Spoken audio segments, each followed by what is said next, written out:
Between the 1940s and 1980s, American grandmas discovered quick one-dish suppers that took under 10 minutes from start to finish. They melted butter in skillets and whisked flour into cream sauce. They opened cans and heated beans over toast and fried bologna until the edges crisped. Every supper used one dish, simple ingredients, and zero fancy equipment. Creamed chipped beef cost 50 cents and milk toast comforted sick children. By 1990, these quick one-dish supper secrets had quietly disappeared from American kitchens. These are 30 forgotten one-dish suppers Grandma made in 10 minutes, starting with the wartime favorite soldiers brought home first.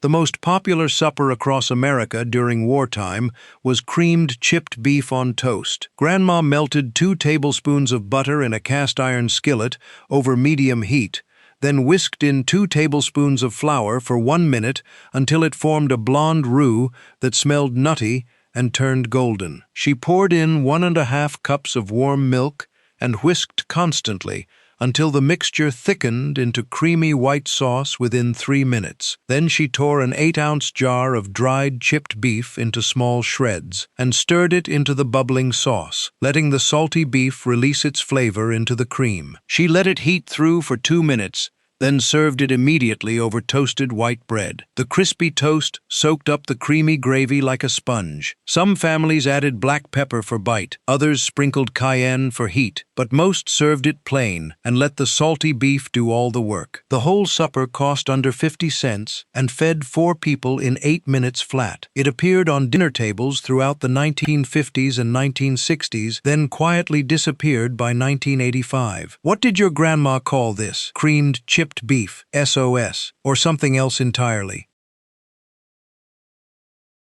The fanciest cheese toast British immigrants brought to America was Welsh rarebit. Grandma melted 2 tablespoons of butter in a small saucepan over low heat, then stirred in 2 tablespoons of flour until it formed a smooth paste. She poured in 1 cup of beer or milk and whisked constantly until the mixture turned thick and bubbly. Then she added 2 cups of shredded sharp cheddar cheese and stirred until it melted completely into a smooth golden sauce. She added 1 teaspoon of dry mustard, half a teaspoon of Worcestershire sauce, and a pinch of cayenne pepper for bite. The cheese sauce bubbled and turned glossy and thick enough to coat the back of a spoon. She toasted thick slices of white bread until golden brown and crispy, then poured the hot cheese sauce over the toast while it was still warm.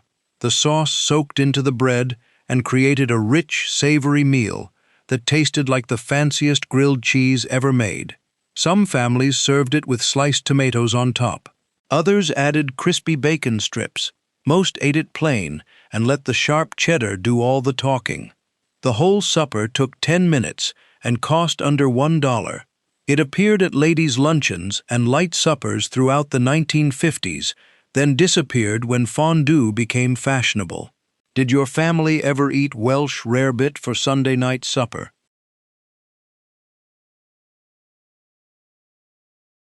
The simplest comfort supper Grandma made for sick children was milk toast. She heated 1 cup of whole milk in a small saucepan until it was hot but not boiling, adding 1 tablespoon of butter and a pinch of salt. Then she toasted 2 slices of white bread until golden brown and placed them in a shallow soup bowl. She poured the hot milk over the toast and let it soak in for 1 minute until the bread turned soft and custardy. Some grandmas sprinkled cinnamon and sugar over the top for sweetness. Others added a drizzle of honey. Most served it plain with just butter, milk, and salt. The toast absorbed the warm milk and became soft and comforting like bread pudding, but lighter and easier to digest. Kids ate it when they had upset stomachs or sore throats. Adults ate it late at night when they wanted something warm and soothing before bed. The whole thing took 5 minutes and cost almost nothing to make. It appeared on American tables from the 1920s through the 1960s as the standard food for invalids and children recovering from illness. Then it disappeared completely when people started giving sick kids crackers and ginger ale instead. Milk toast represented an era when simple warm foods were considered healing, and mothers made them from scratch in 5 minutes. Did your grandma ever make you milk toast when you were sick?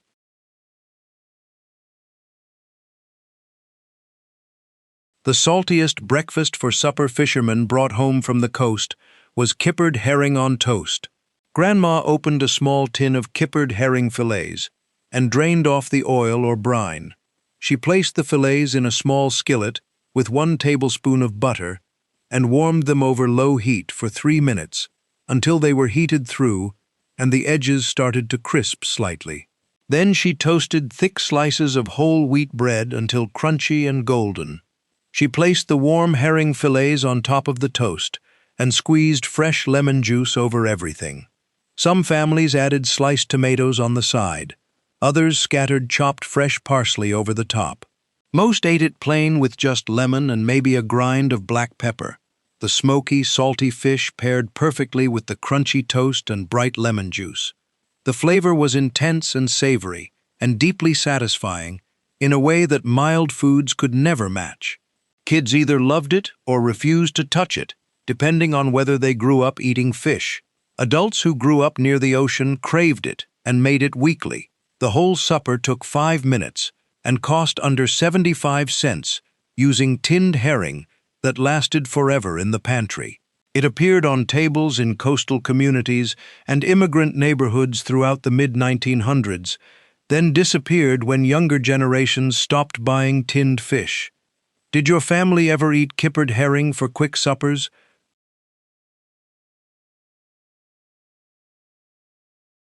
The tangiest southern breakfast for supper Grandma made was tomato gravy on toast. She melted 2 tablespoons of bacon grease or butter in a cast-iron skillet over medium heat, then whisked in 2 tablespoons of flour and cooked it for 2 minutes until it smelled toasty. She poured in 1 15-ounce can of crushed tomatoes and 1 cup of whole milk, whisking constantly until the mixture thickened into pink gravy.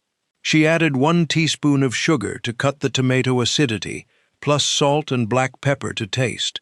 The gravy bubbled and turned thick and creamy with a beautiful coral color. She let it simmer for 5 minutes while she toasted thick slices of white bread until golden and crispy. Then she ladled the hot tomato gravy over the toast and served it immediately while everything was still steaming. Some families crumbled crispy bacon over the top. Others added a fried egg on the side. Most ate it plain and let the tangy tomato gravy soak into the toast. The combination of sweet tomatoes, creamy milk, and crunchy toast was pure Southern comfort. It appeared on breakfast and supper tables throughout Appalachia and the Deep South from the 1930s through the 1970s, then disappeared when people forgot about tomato gravy completely. Did your Southern grandma ever make tomato gravy for breakfast or supper? These first 5 quick suppers showed how grandmas made filling meals in under 10 minutes using 1 dish. Creamed chipped beef fed families for 50 cents. Welsh rarebit turned cheese into fancy toast. Milk toast comforted sick children. Kippered herring brought coastal flavors home. Tomato gravy added Southern tang. The next 5 suppers were just as quick and clever.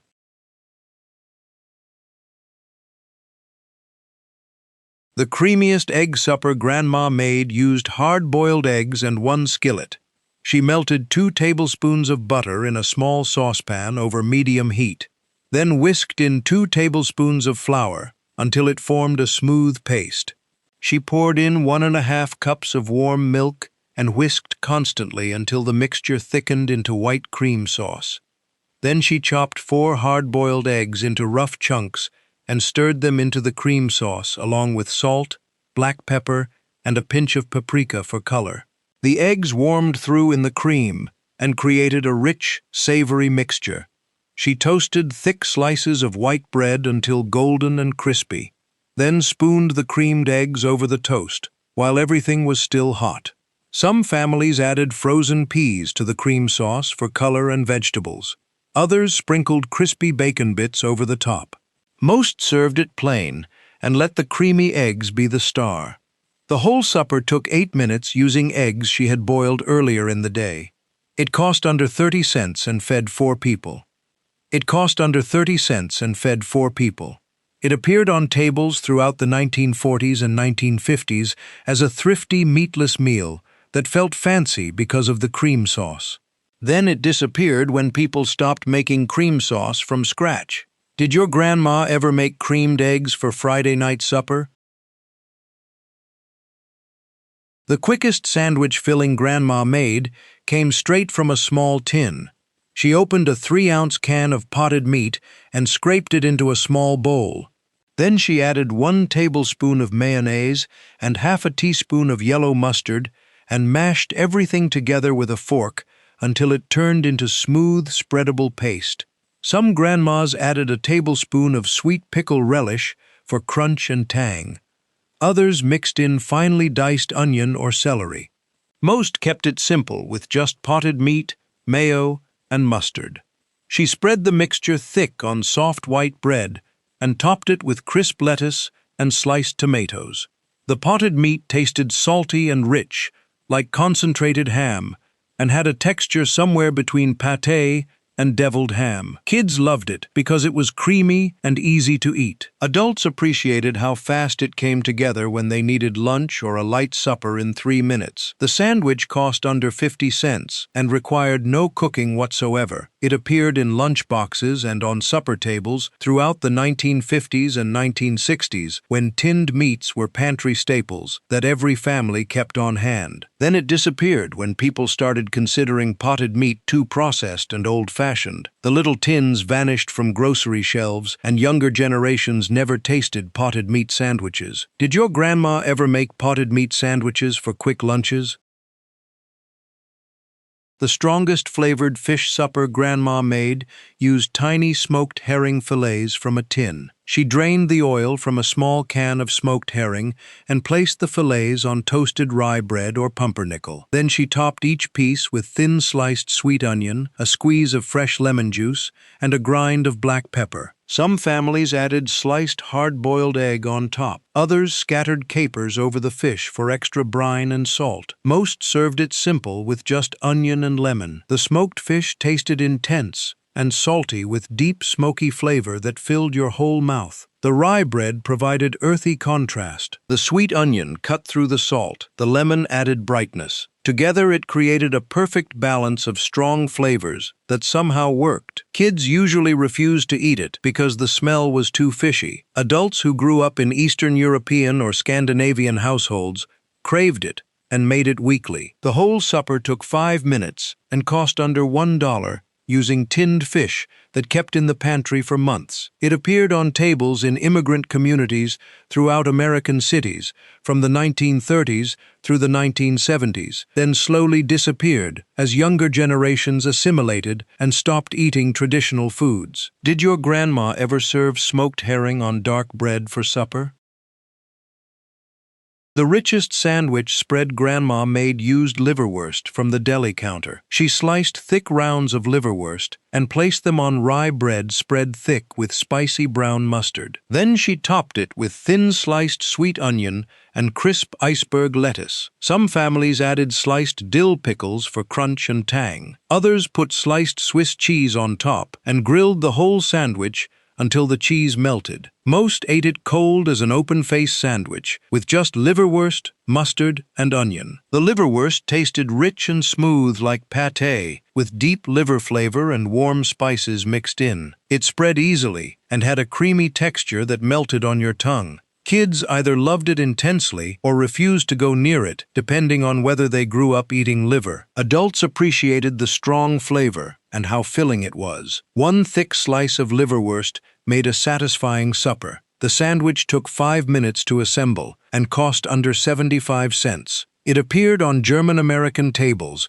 and in delicatessens throughout the mid-1900s as standard lunch and light supper fare. Then it disappeared when liver fell out of fashion and people stopped buying liverwurst. The spreadable sausage vanished from most grocery stores and became a specialty item. Did your grandma ever make liverwurst sandwiches on rye bread?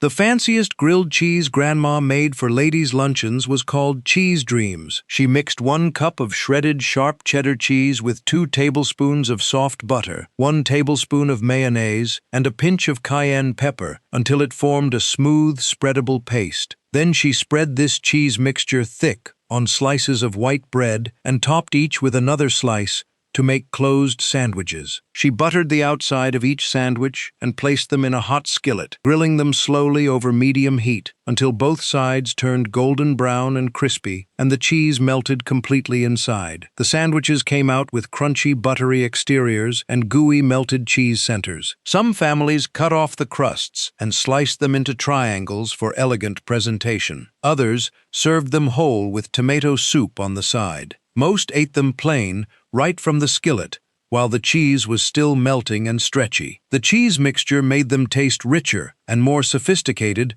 than regular grilled cheese made with sliced cheese. They appeared at bridge club gatherings and ladies' luncheons throughout the 1950s and 1960s as refined comfort food. Then they disappeared when people stopped making cheese spreads from scratch. Did your grandma ever serve cheese dreams at her bridge club meetings? The easiest fish supper Grandma made on Friday nights used 1 can of tuna and 1 skillet. She melted 2 tablespoons of butter in a small saucepan over medium heat, then whisked in 2 tablespoons of flour and cooked it for 1 minute until it smelled nutty and turned golden. She poured in 1½ cups of warm milk and whisked constantly until the mixture thickened into smooth white cream sauce that coated the back of a spoon. Then she drained 1 can of tuna and flaked it into chunks with a fork, stirring it gently into the cream sauce, along with half a teaspoon of salt, a 1/4 teaspoon of black pepper, and a pinch of paprika for color. Some families added 1 cup of frozen peas straight from the freezer for color and vegetables. Others stirred in diced celery for crunch or sliced hard-boiled eggs for extra protein. Most kept it simple, with just tuna, cream sauce, and seasonings. The mixture heated through in 3 minutes, turning everything creamy and savory. She toasted thick slices of white bread until golden and crispy, then spooned the hot-creamed tuna over the toast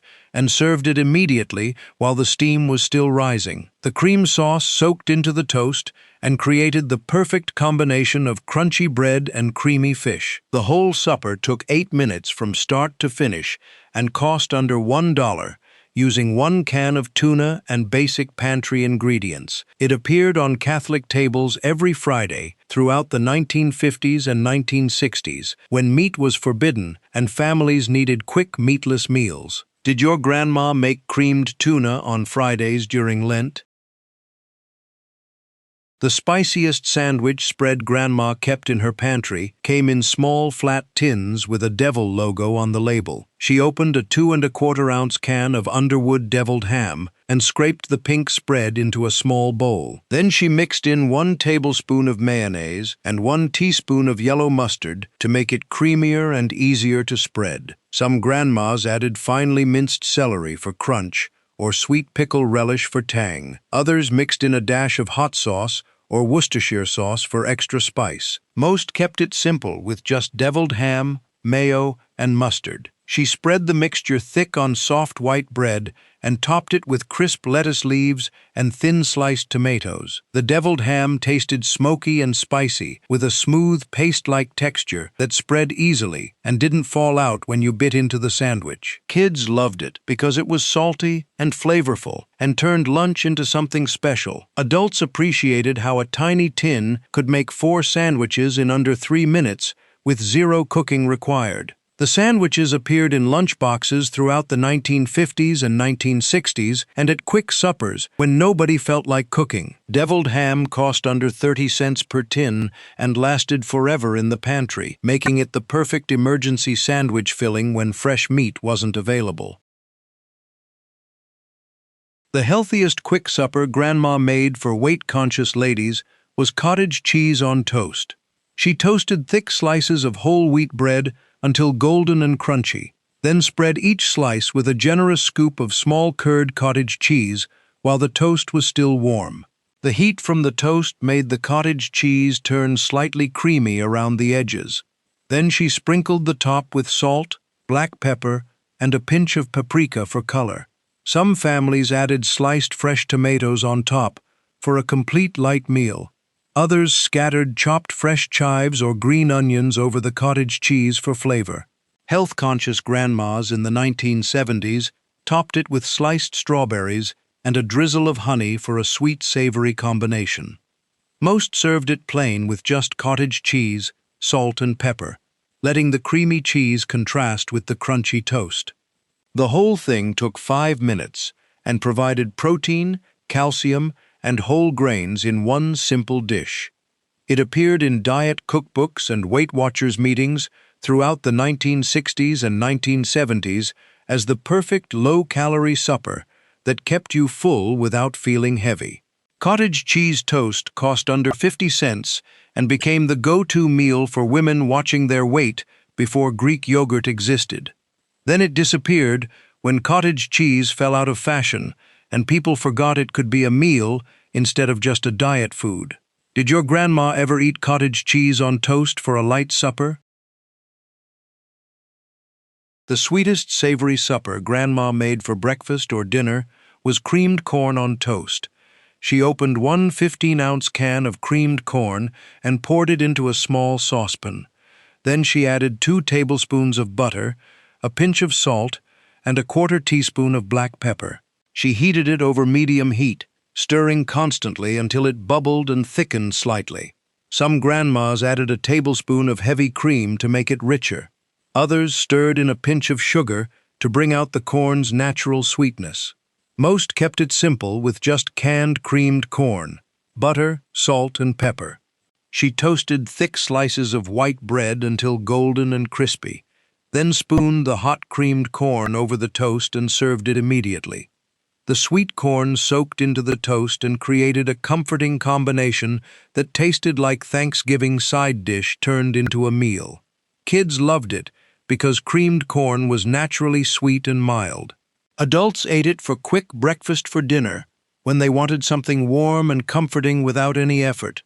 The whole supper took 8 minutes and cost under 75 cents using 1 can of corn. It appeared on Midwestern tables throughout the 1950s and 1960s as standard quick comfort food.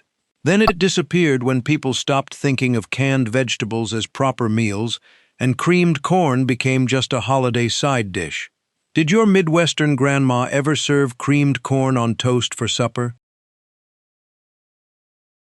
The fastest hot dog supper Grandma made used tiny sausages from a can. She drained 1 can of Vienna sausages and sliced each little sausage into rounds about 1/2 inch thick. Then she melted 1 tablespoon of butter in a small skillet over medium heat and added the sliced sausages, stirring them until they browned slightly and crisped on the edges. Some grandmas added 1 diced onion and cooked it with the sausages until soft and golden. Others stirred in 1 tablespoon of ketchup and 1 teaspoon of mustard to make a quick sauce. Most kept it simple, with just browned Vienna sausages served over toasted white bread or alongside scrambled eggs. The little sausages tasted salty and smoky like hot dogs, but smaller and more tender. Kids loved them because they were bite-sized and fun to eat. Adults appreciated how one could make a quick hot supper in 8 minutes when the cupboard was bare and nobody had been to the grocery store. The whole meal cost under $1 and required 1 skillet and 1 can opener. Vienna sausages appeared in pantries throughout the 1950s through 1970s as emergency protein that lasted forever on the shelf. Then they disappeared when people started considering canned meat too processed and stopped buying them. Did your grandma ever fry Vienna sausages for a quick weeknight supper? These quick one-dish suppers proved grandmas could make satisfying meals in under 10 minutes. Creamed tuna fed families on meatless Fridays. Deviled ham made instant sandwiches. Cottage cheese provided protein and crunch. Creamed corn turned vegetables into comfort food. Vienna sausages fried up fast. The next 5 suppers continued these clever shortcuts. The saltiest breakfast for supper Grandma made used 1 can of Spam and fresh eggs. She opened a 12-ounce can of Spam and sliced it into quarter-inch thick slabs. Then she heated 1 tablespoon of butter in a cast-iron skillet over medium-high heat and placed the Spam slices in the hot pan. She let them cook without moving them for 3 minutes until the bottom turned crispy and caramelized with dark golden edges. Then she flipped each slice and cooked the other side for another 3 minutes until equally crispy. Some grandmas removed the Spam and cracked eggs directly into the hot skillet to fry them in the Spam drippings. Others pushed the Spam to one side and scrambled eggs on the other side of the same skillet. Most served the crispy Spam alongside eggs any style, with toasted white bread and strong black coffee. The Spam tasted intensely salty and savory, with crispy edges and a tender center that had a texture somewhere between ham and bologna. The combination of crispy Spam and soft eggs created the perfect balance of textures and flavors. Kids either loved Spam intensely or refused to touch it, depending on how their families felt about canned meat. Adults who lived through the Depression and World War II ate it regularly and considered it reliable protein that never spoiled. The whole supper took 10 minutes and cost under $2. Did your grandma ever fry Spam for breakfast or supper? The quickest hash Grandma made used leftover hot dogs and potatoes.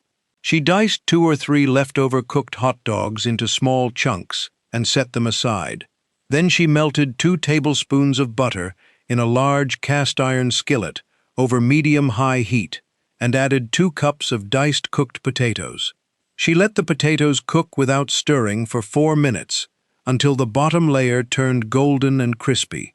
Then she flipped everything and added the diced hot dogs, 1 diced onion, and a generous sprinkle of salt and black pepper. She stirred occasionally and let everything cook together for another 6 minutes until the potatoes were crispy and golden and the hot dogs were heated through and slightly browned. Some families added 1 diced green bell pepper for color and crunch. Others cracked eggs on top during the last few minutes and covered the skillet to let them steam until the whites set. Most served it plain as a complete 1-skillet meal that provided protein, starch, and vegetables all together. The hash tasted savory and satisfying with crispy potatoes, salty hot dogs, and sweet caramelized onions all mixed together. Kids loved it because it tasted like eating hot dogs and French fries at the same time. Adults appreciated how it used up leftover hot dogs and potatoes that might otherwise go to waste. The whole supper cost under $1 using leftovers. Did your grandma ever make hash from leftover hot dogs? The fastest hash Grandma served came straight from a can, without any prep work. She opened 1 15-ounce can of Mary Kitchen or Hormel corned beef hash and scraped it into a hot cast-iron skillet greased with 1 tablespoon of butter. She spread it flat in an even layer and let it cook undisturbed over medium-high heat for 5 minutes until the bottom formed a dark golden crust. Then she flipped it in sections and let the other side crisp up for another 3 minutes.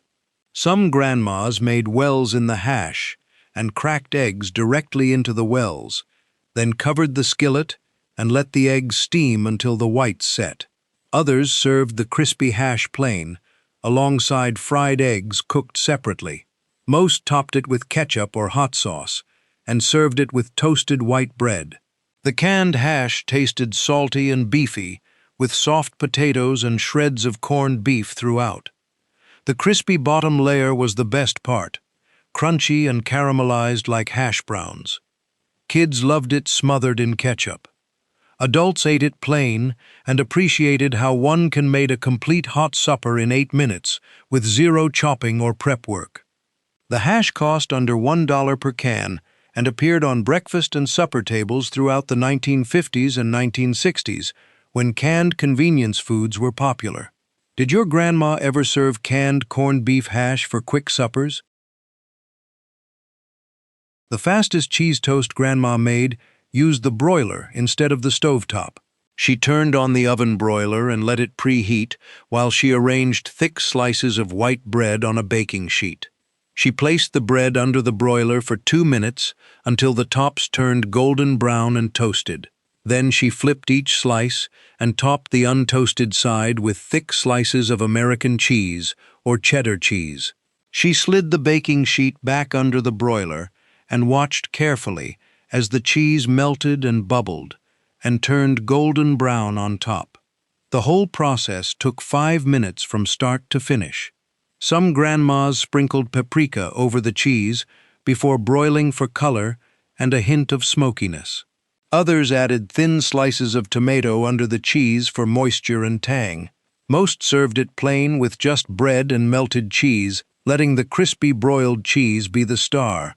The broiled cheese developed brown spots and crispy edges that regular grilled cheese never achieved. The bread stayed crispy instead of getting soggy. Kids loved how the cheese got bubbly and browned on top. Adults appreciated how you could make 4 or 6 servings all at once, under the broiler, instead of standing at the stove, flipping individual sandwiches. The toast cost under 50 cents and appeared at quick lunches and light suppers throughout the mid-1900s. Did your grandma ever make broiled cheese toast? The strangest sandwich combination Grandma made paired creamy peanut butter with crispy bacon. She cooked 4 strips of bacon in a skillet until they were crispy and golden, then drained them on paper towels. While the bacon cooled slightly, she toasted 2 slices of white bread until golden brown. Then she spread 1 slice thick with creamy peanut butter and topped it with the crispy bacon strips laid side by side. Some families added sliced banana for sweetness. Others drizzled honey over the bacon before closing the sandwich. Most kept it simple with just peanut butter, bacon, and toast. The combination sounded wrong but tasted surprisingly right. The salty, crispy bacon paired perfectly with the sweet, creamy peanut butter, creating a balance of flavors that was somehow both comforting and exciting. The warm bacon melted the peanut butter slightly, making it even creamier. Kids who tried it usually loved it and requested it again. Adults who had never heard of the combination looked skeptical until they tasted it. The sandwich appeared in Southern kitchens and diners throughout the 1950s and 1960s as a beloved secret that people either knew about or had never heard of. Then it disappeared when people stopped experimenting with unusual flavor combinations and stuck to conventional sandwiches. The whole thing took 10 minutes and cost under $1. Did your grandma ever make peanut butter and bacon sandwiches? The fastest melted cheese supper Grandma made for casual gatherings was quick cheese fondue. She cut 1 pound of Velveeta cheese into small cubes and placed them in a medium saucepan. Then she added half a cup of milk and 1 tablespoon of cornstarch mixed together until smooth. She heated everything over medium-low heat, stirring constantly with a wooden spoon until the cheese melted completely and turned into a smooth, glossy sauce. Some grandmas added 1 teaspoon of dry mustard powder for tang and depth. Others stirred in a pinch of garlic powder or a dash of Worcestershire sauce for savory complexity. Most kept it simple with just Velveeta, milk, and cornstarch, trusting that the processed cheese had enough flavor on its own. The fondue bubbled gently and turned creamy and pourable within 8 minutes of constant stirring. She transferred it to a fondue pot or serving bowl and placed it on the table with bread cubes, apple slices, and pretzel sticks for dipping. Kids loved dunking bread into the warm cheese and watching it stretch when they pulled their forks away. Adults appreciated how quick and foolproof it was compared to traditional Swiss fondue that required wine, multiple cheeses, and careful temperature control to prevent breaking. The Velveeta version never separated or turned grainy no matter how long it sat. The most filling one-dish supper Grandma made used leftover roast beef or turkey. She placed 2 thick slices of white bread on a dinner plate and topped each slice with several thin slices of cold leftover roast beef, turkey, or meatloaf from Sunday dinner. Then she made quick gravy in a small saucepan by melting 2 tablespoons of butter and whisking in 2 tablespoons of flour until it formed a smooth paste. She poured in 1½ cups of beef broth or chicken broth and whisked constantly until the mixture thickened into smooth brown gravy that coated the back of a spoon. Some grandmas added leftover pan drippings to the gravy for deeper flavor. Others stirred in a splash of kitchen bouquet to darken the color and make it look richer. The hot gravy poured over the cold meat and bread created steam and warmth that brought everything together. She added a big scoop of mashed potatoes on the side, if there were leftovers, or skipped them entirely and just served the meat and gravy on bread. Some families called this a hot beef sandwich or hot turkey sandwich. Others called it an open-face sandwich or simply gravy bread. The names varied by region, but the concept stayed the same. Leftover meat on bread smothered in hot gravy. The bread soaked up the gravy and turned soft and savory like stuffing. The meat warmed slightly from the hot gravy but stayed tender. Kids loved soaking everything in gravy until the bread was completely saturated. Adults appreciated how leftovers transformed into a completely different meal that tasted fresh and comforting. The whole supper took 10 minutes and cost nothing because it used leftovers that were already paid for. It appeared on tables throughout the 1950s and 1960s, the day after Sunday roast, when families needed to use up leftover meat before it spoiled. Did your grandma make open-face hot sandwiches with leftover roast and gravy? The crispiest lunch meat supper Grandma made was fried bologna on white bread. She heated a cast-iron skillet over medium-high heat and placed thick slices of bologna directly in the hot, dry pan without any butter or oil. The bologna released its own fat as it cooked and didn't need additional grease. She let each slice cook for 2 minutes until the edges curled up and the bottom turned dark brown and crispy with charred spots. Then she flipped each slice and cooked the other side for another 2 minutes until equally crispy. Some grandmas cut small slits around the edge of each bologna slice before frying to prevent it from cupping up too much in the center. Others let it curl naturally and called the cupped shape a bologna cup that held mustard perfectly. She placed the hot, crispy bologna on soft white bread, spread with yellow mustard, and topped it with sliced American cheese that melted slightly from the heat of the meat. Some families added sliced tomatoes and lettuce for freshness. Others kept it simple, with just fried bologna, mustard, and cheese. Kids loved how the bologna got crispy like bacon around the edges, but stayed tender in the middle. Adults appreciated how cheap bologna transformed into something special when you took the time to fry it properly instead of eating it cold from the package. The crispy edges tasted completely different from regular bologna and had a texture that was almost bacon-like. The whole sandwich took 6 minutes and cost under 50 cents. It appeared on tables throughout the 1950s through 1970s as standard, cheap comfort food that stretched tight grocery budgets. Fried bologna was what you ate when you couldn't afford bacon but wanted something more interesting than a cold sandwich. Then it disappeared when bologna became associated with poverty and people stopped buying it. Did your grandma ever fry bologna for sandwiches? The fluffiest egg supper Grandma made was scrambled eggs on toast. She cracked 3 eggs into a bowl and beat them with a fork until the yolks and whites combined completely and turned pale yellow. Then she added 2 tablespoons of milk, a pinch of salt, and a 1/4 teaspoon of black pepper. She melted 1 tablespoon of butter in a small non-stick skillet over medium-low heat and poured in the beaten eggs.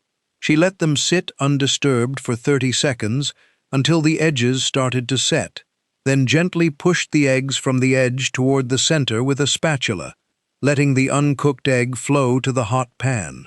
She repeated this gentle pushing motion every 30 seconds, creating large, soft curds of scrambled egg. Some grandmas added a tablespoon of cream cheese to the raw eggs before cooking to make them extra creamy. Others stirred in shredded cheddar cheese during the last minute of cooking. Most kept them plain with just butter, milk, salt, and pepper. The eggs finished cooking in about 4 minutes total and stayed soft and custardy, never dry or rubbery. She immediately spooned the hot scrambled eggs onto toasted white bread or English muffins and served them while they were still steaming. Some families topped the eggs with crispy bacon or sausage. Others added sliced tomatoes or avocado. Kids ate them plain with ketchup squirted on top. Adults appreciated how simple scrambled eggs on toast made a complete satisfying supper in under 7 minutes. The whole meal cost under $1 and provided protein, carbs, and comfort all together. It appeared on breakfast and supper tables throughout the mid-1900s as the ultimate quick meal when nobody had energy to cook anything complicated. Did your grandma ever make scrambled egg sandwiches for quick suppers? The crispiest cheese sandwich Grandma made used cast iron and real butter. She buttered both sides of 2 slices of white bread generously with softened butter, making sure to spread it all the way to the edges so every bit would get golden and crispy. Then she placed 2 slices of American cheese between the bread slices and pressed the sandwich together firmly. She heated a cast iron skillet over medium-low heat until it was evenly hot but not smoking. Then she placed the sandwich in the pan and let it cook slowly for 3 minutes, without moving it or pressing it down.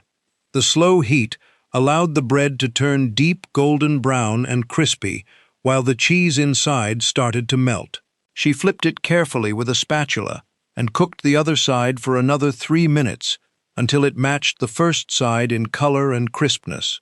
Some grandmas added sliced tomato between the cheese layers. Others spread mustard on the inside before grilling. Most kept it pure with just bread, butter, and American cheese. The sandwich came out perfectly golden with a crispy, buttery exterior and gooey melted cheese inside that stretched when you pulled the sandwich apart. The key was low heat and patience. High heat burned the bread before the cheese melted. Low heat created perfection. Kids ate them with tomato soup for the classic combination. Adults ate them plain as quick comfort food that never disappointed. The whole sandwich took 8 minutes and cost under 50 cents. It appeared on lunch and supper tables throughout American history as the ultimate simple meal that everyone knew how to make, but few people made perfectly. Did your grandma make perfect grilled cheese in her cast iron skillet? The sweetest quick supper Grandma made for children was cinnamon sugar toast. She toasted thick slices of white bread until golden brown and crispy on both sides, watching carefully to make sure they didn't burn. Then, while the toast was still hot and steaming, she spread it generously with softened butter that melted immediately into the warm bread and soaked into all the little air pockets. She mixed 2 tablespoons of white sugar with 1 teaspoon of ground cinnamon in a small dish, stirring them together until the brown cinnamon distributed evenly through the white sugar. Then she sprinkled this mixture liberally over the buttered toast, making sure to cover every inch from edge to edge so every bite had sweetness. Some grandmas used brown sugar instead of white sugar for deeper molasses flavor and a slightly different texture. Others added a tiny pinch of nutmeg to the cinnamon sugar for complexity and warmth. A few experimental grandmas tried cardamom or ginger for exotic spice.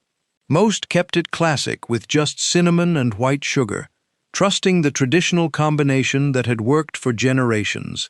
The hot buttered toast made the sugar dissolve slightly and form a sweet, crunchy coating that was part candy and part bread. A few experimental grandmas tried cardamom or ginger for exotic spice. Most kept it classic with just cinnamon and white sugar, trusting the traditional combination that had worked for generations. The hot buttered toast made the sugar dissolve slightly and form a sweet, crunchy coating that was part candy and part bread. Kids ate it for breakfast, snack, or light supper when they didn't want regular dinner and just wanted something simple and sweet. Adults made it late at night when they wanted something comforting before bed. but didn't want to bake cookies or make proper dessert. The whole thing took 5 minutes from start to finish and cost almost nothing using bread, butter, sugar, and cinnamon from the pantry. It appeared on tables throughout American history as one of the first things children learned to make themselves without adult supervision. The recipe required no measuring, no mixing beyond stirring sugar and cinnamon together in a small bowl, and no cooking beyond toasting bread in the toaster. It represented pure simplicity and comfort and independence. Some families called it cinnamon toast. Others called it sugar toast, or sweet toast, or candy toast. The name didn't matter because everyone knew exactly what it was and how it tasted. It tasted like childhood and Saturday mornings, and being allowed to make your own food without asking permission. Then it disappeared when people started buying pre-made toaster pastries and Pop-Tarts, and forgot that cinnamon sugar toast was faster, cheaper, and tasted better than anything from a box. The recipe never appeared in cookbooks because it was too simple to write down, and everyone just knew how to make it instinctively. Did your grandma let you make cinnamon sugar toast when you were little? The fastest pasta supper Grandma served came straight from a can without any preparation or chopping. She opened one 15-ounce can of Chef Boyardee spaghetti, or Franco-American spaghetti, and poured the bright orange contents into a small saucepan.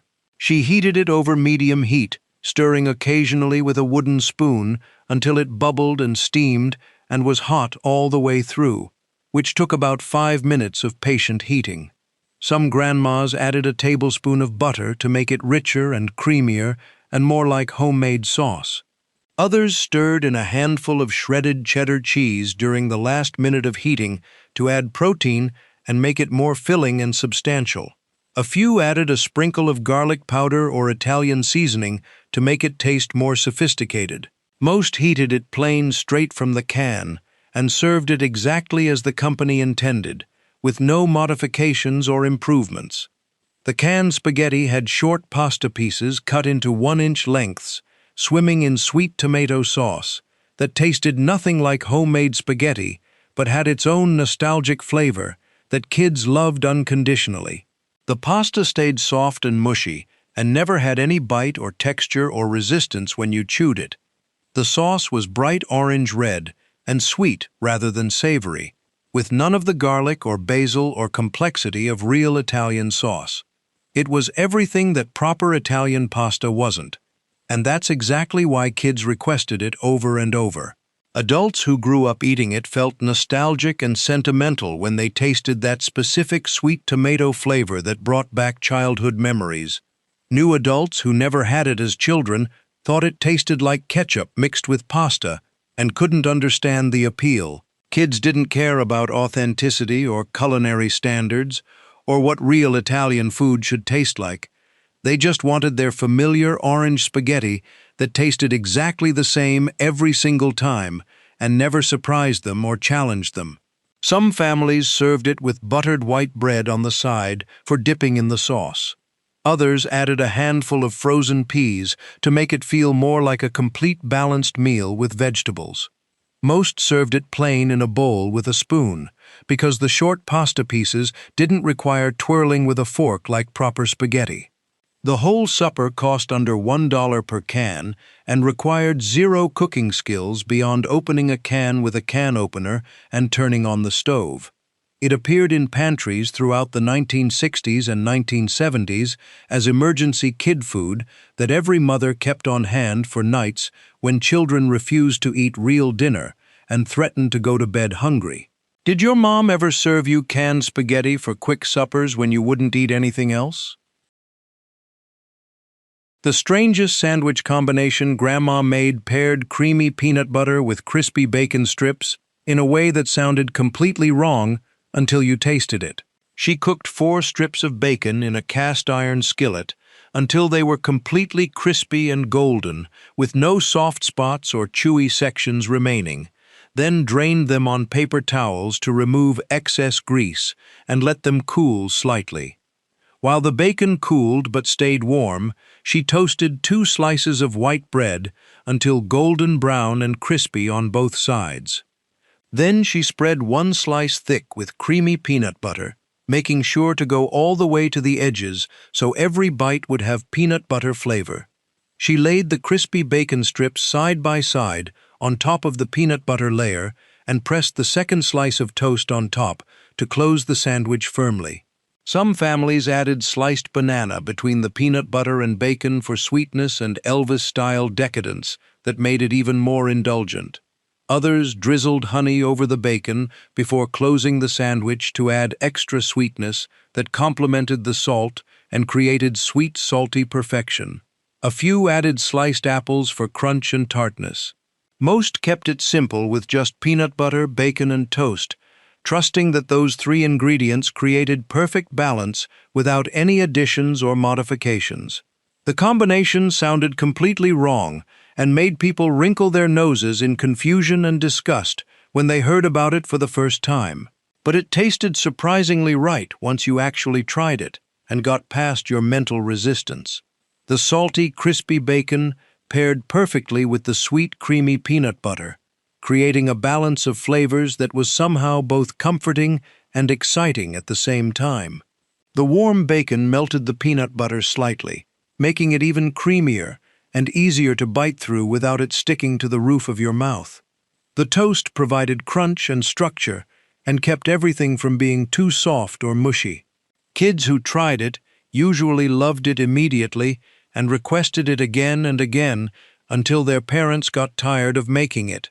Adults who had never heard of the combination looked skeptical and suspicious until they took their first bite and their eyes widened with surprise and delight. The sandwich appeared in southern kitchens and small-town diners throughout the 1950s and 1960s as a beloved regional secret that people either knew about intimately or had never heard of at all. Then it disappeared when people stopped experimenting with unusual flavor combinations and stuck to conventional, predictable sandwiches that made sense on paper.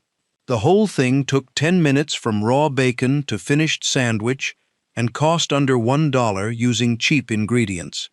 Did your grandma ever make peanut butter and bacon sandwiches that changed how you thought about flavor combinations? The most British supper American grandmas borrowed from across the Atlantic was beans on toast. She opened one 16-ounce can of Heinz baked beans in tomato sauce and poured them into a small saucepan, making sure to scrape out every last bean and bit of sauce. She heated them over medium heat, stirring occasionally with a wooden spoon until they bubbled and the sauce thickened slightly and turned glossy, which took about 5 minutes of gentle heating. Some American grandmas added crispy bacon bits to make it more substantial and add smoky flavor that Americans expected. Others stirred in a tablespoon of brown sugar to make the sauce sweeter and more like American-style baked beans that were candy sweet. A few added a splash of Worcestershire sauce or a dollop of mustard for tang. British grandmas and anyone who grew up eating proper beans on toast served them plain exactly as they came from the can, with no additions or modifications or improvements whatsoever, because that's how it was meant to be eaten. She toasted thick slices of white bread or whole wheat bread until golden and crispy, then placed the toast on a plate and spooned the hot beans over the top, making sure to cover the entire surface. The beans soaked into the toast and created a warm, savory meal that was filling and comforting and surprisingly satisfying. Some families buttered the toast generously before adding the beans so the butter melted and mixed with the tomato sauce. Others added a fried egg on top to make it more filling and add protein and richness. A few sprinkled shredded cheddar cheese over the hot beans and let it melt. Most ate it plain with just beans and toast, the way it was meant to be eaten in England for over a century. British immigrants and their descendants made it regularly throughout their lives because it reminded them of home and childhood and Sunday tea. American families discovered it during World War II when British soldiers stationed in the U.S. introduced it, or when Americans traveled to England and fell in love with it and brought the recipe home. Kids either loved the sweet tomato sauce or hated the mushy bean texture with no middle ground or ambivalence. Adults appreciated how cheap and easy it was. One can, one pot, 5 minutes, and you had a complete hot meal that filled you up. The whole supper cost under 75 cents and appeared on tables in immigrant communities and Anglophile households throughout the mid-1900s. Then it slowly faded as younger generations Americanized completely and stopped eating British foods their grandparents brought over. Did your British grandma ever make you beans on toast and tell you stories about eating it back home?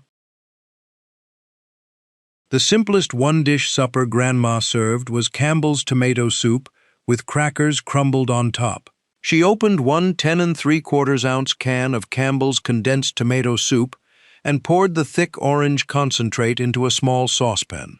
She added 1 can of whole milk, measured using the empty soup can, then whisked everything together vigorously until smooth and uniform, with no lumps of condensed soup remaining. Some grandmas used water instead of milk to keep it lighter and less rich and more like the soup they remembered from childhood. Others used half milk and half water for something in between that had body but wasn't too heavy. A few added a tablespoon of butter for richness and a pat of cream cheese for tang. She heated the soup over medium heat, stirring frequently with a wooden spoon to prevent scorching on the bottom, until it was hot and steaming but not boiling, which took about 8 minutes of patient heating. Then she poured the bright orange-red soup into bowls and topped each serving with a handful of saltine crackers crumbled into rough pieces that floated on top. Some families floated oyster crackers on top instead of saltines because they stayed crunchier longer. Others added a pat of butter that melted into a golden pool in the center of the soup and added richness. A few made grilled cheese sandwiches to dip in the soup for the ultimate comfort food combination. Most kept it simple with just soup, milk, and saltine crackers that softened in the hot liquid. The crackers absorbed the soup and thickened it slightly, while adding salty crunch that contrasted with the smooth, creamy liquid. Kids loved the bright color and sweet tomato flavor that tasted nothing like fresh tomatoes or homemade soup.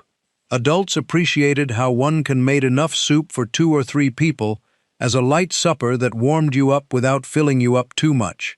The whole meal cost under $1 and required 1 pot and 1 can opener and about 10 minutes from start to finish. It appeared on American tables throughout the 20th century as the ultimate comfort food when you felt sick, sad, tired, or just needed something warm and familiar. Campbell's tomato soup became so iconic that Andy Warhol painted it and made it famous as a symbol of American food culture and mass production. But Grandma was serving it decades before Warhol made it art and hung it in museums. The red and white can sat in every American pantry, ready for emergency meals and comfort moments. Did your grandma make you tomato soup when you were sick or needed comfort and something safe? Outro. Between the 1940s and 1980s, American grandmas made quick one-dish suppers that fed families in under 10 minutes without fuss or cleanup. Creamed chipped beef used 1 skillet. Welsh rarebit melted cheese into sauce. Milk toast comforted sick children. Kippered herring brought coastal flavors home. These 30 suppers represented an era when speed meant skipping unnecessary steps, not microwaving processed food. 1 pan, basic ingredients, and 10 minutes produced hot, satisfying meals that cost under $1. By 1990, these recipes had vanished when families started ordering takeout instead of opening cans and heating skillets. Which quick supper did your grandma make most often when time was tight?